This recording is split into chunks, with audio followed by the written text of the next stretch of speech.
তার অলঙ্কার, এটা তার সৌন্দর্য, এটা তার মাধুর্য, এটা বন্ধ করা যাবে না। এবং একটু আগে আমার সঙ্গে মাননীয় উপদেষ্টার কথা হয়েছে, তিনি সঙ্গে সঙ্গে একমত হয়েছেন যে এই মাজারের মধ্য দিয়ে অনেক শক্তিশালী শিল্পী আমাদের দেশে তৈরি হয়েছে। রাষ্ট্র সংস্কৃতি মন্ত্রণালয় দিয়ে শিল্পী তৈরি করতে পারবে না শুধু। ফলে এই ধরনের প্রতিষ্ঠানগুলোর মধ্য দিয়ে আমরা সামনে এগিয়ে যাব। স্মৃতির কথা বলি, মাজার একই সঙ্গে আমাদেরকে মনে করিয়ে দেয় স্মৃতি গুরুত্বপূর্ণ।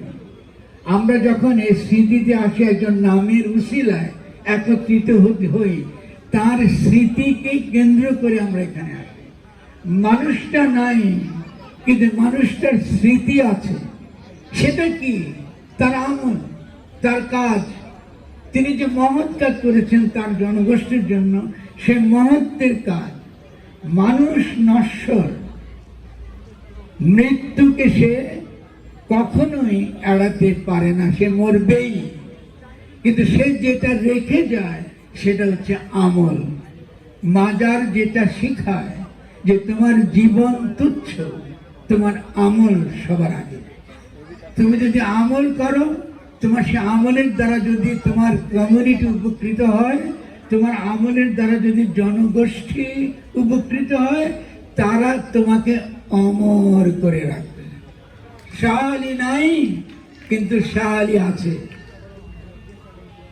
যে কোনো দরবেশের কথা বলুন, ফকিরের কথা বলুন, তারা নাই কিন্তু তারা আছে। আমার নবী নাই কিন্তু তিনি আছেন, তিনি অমর, কারণ তিনি আমল করে গেছেন। এই জন্য স্মৃতি মাজার গুরুত্বপূর্ণ। যারা মাজার ভাঙছেন তারা স্মৃতিকে নষ্ট করছেন।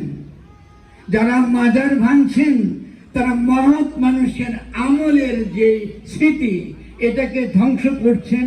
ধ্বংস করার মধ্য দিয়ে আমাদের বাচ্চা বাচ্চা কিশোর তরুণদেরকে শেখাতে তারা বাধা তৈরি করছেন যে আমলের মধ্য দিয়ে মানুষ মহৎ হয়।